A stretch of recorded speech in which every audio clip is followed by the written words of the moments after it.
સ્વરાજ ન્યૂઝમાં આપનું સ્વાગત છે। દેવગઢ બારિયા નગરમાં આવેલ કાપડી પ્રાથમિક શાળા ખાતે 2024 શાળા પ્રવેશોત્સવ અને કન્યા કેળવણી મહોત્સવ યોજાયો।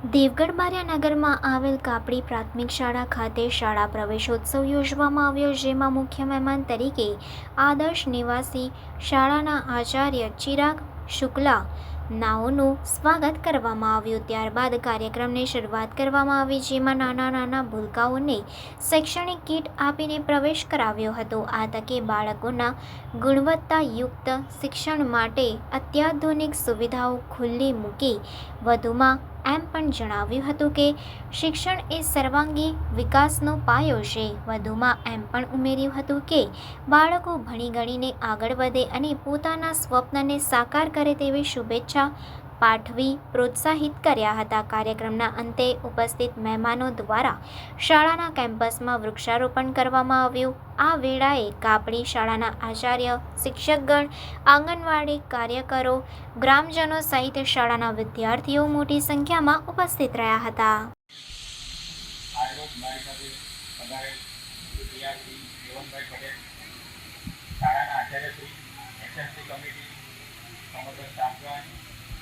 વિદ્યાર્થીઓ અને જેના માટે આ કાર્યક્રમ આપણે રાખેલ છે એવા આંગણવાડી, બાલવાટિકા અને ધોરણ પહેલાના બાળકો પ્રવેશોત્સવ એના વિશે થોડીક પૂર્વ જે ધોરણ 1માં પ્રવેશ તો મેળવી લીધો, પણ પ્રાથમિક શિક્ષણ એટલે કે ધોરણ 8 પાસ કર્યું હોય એવા બાળકોની સંખ્યા, ધારો કે ધોરણ 4 પાસ કર્યું પછી ભણવાનું છોડી દીધું, ધોરણ 3 પાસ કર્યું પછી ભણવાનું વચ્ચેથી છોડી, એને કહેવાય ડ્રોપ આઉટ। એ જે રેશિયો હતો એ 12%। માની લો ધોરણ 1માં પ્રવેશ મેળવેલ વિદ્યાર્થીઓ 100 હોય તો 7મામાંથી 8માં જનાર બાળકો કેટલા હતા? ફક્ત 88। એનો મતલબ કે જે 12 વિદ્યાર્થીઓ પહેલા હતા એ વિદ્યાર્થીઓએ વચ્ચેથી ભણવાનું છોડી દીધું। રાજ્ય સરકારના ધ્યાનમાં આવ્યું એટલે પ્રવેશોત્સવ નામનો એક કાર્યક્રમ શરૂ કર્યો, જેના ફળ સ્વરૂપ આપણે હાલમાં જોઈએ અત્યારનો ડેટા તો ડ્રોપઆઉટ રેશિયો 2%ની અંદર આવી ગયો, એટલે કે 1.35% જેવું રેટ છે। મતલબ જો 100 વિદ્યાર્થીઓ પહેલા ધોરણમાં પ્રવેશ મેળવે તો 99 વિદ્યાર્થીઓ 8 ધોરણ પાસ કરી અને પ્રમાણપત્ર મેળવે છે। એ પહેલા 12 વિદ્યાર્થીઓ ડ્રોપઆઉટ થતા હતા, હાલની તારીખમાં 1 કે 2 વિદ્યાર્થીઓ જે છે ડ્રોપ આઉટ થાય છે। આજે અહીંયા આપણે બધા ઉપસ્થિત થયા છો અને ખાસ કરીને વાલીઓ પણ બધા ઉપસ્થિત થયા છો, એટલે બે શબ્દો એમને કહું કે તમારું બાળક અહીંયા અભ્યાસ કરે છે, શિક્ષક અહીંયા ભણાવે છે, હોમવર્ક આપે છે, સામયિક કસોટી લેવાય છે દર 15 દિવસે, એ તમારે ત્યાં દરરોજ સાંજે 5 મિનિટ કરવાની છે, વધારે નહીં।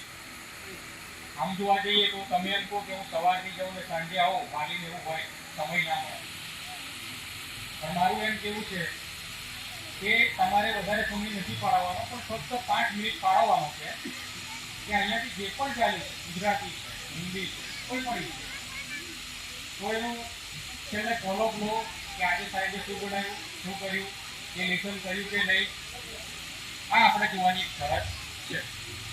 બીજું, કાર્યક્રમ સારો કર્યો છે, બહુ સંસાધનો આપણા મર્યાદિત હોય છે અહીંયા, તેમ છતાં એક પ્રયાસ તમે સફળતાપૂર્વક કર્યો છે, એટલે તમને બધાને અહીંયા ધન્યવાદ છે। અને ફરીથી એકવાર અનુરોધ કર્યો વાલીઓ કે એમને નિયમિત શાળાએ મૂકે। ત્યારે કેવું બને કે 2 દિવસ શાળામાં આવે વિદ્યાર્થી, ફરી પાછા 2 દિવસ રજા, ફરી પાછા 2 દિવસ આવે પછી રજા, આવું કરશે તો શિક્ષકને પણ નહીં ખબર પડે કે આ વિદ્યાર્થીને કેટલું આવડે છે, વિદ્યાર્થીને જાતે નહીં ખબર પડે, વાલીને પણ ખબર નહીં। મારો અહીંયા આગ્રહ છે દરેક વાલીને નિયમિત શાળાએ મોકલો અને અહીંયાથી જે પણ ગૃહકાર્ય આપવામાં આવે છે ચકાસો, સામયિક કસોટી આવે છે એ પણ ચેક કરો। આ બધી જ વસ્તુઓ આપણે અહીંયા કરવાની છે। આજના પ્રસંગે વધુ સમય લેતા અહીંયા હું વિરામ આપું। Thank you.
સમાચારોની ઝડપી અપડેટ માટે હમણાં જ સત્ય સ્વરાજ ન્યૂઝ ચેનલને લાઇક, શેર અને સબસ્ક્રાઇબ કરો.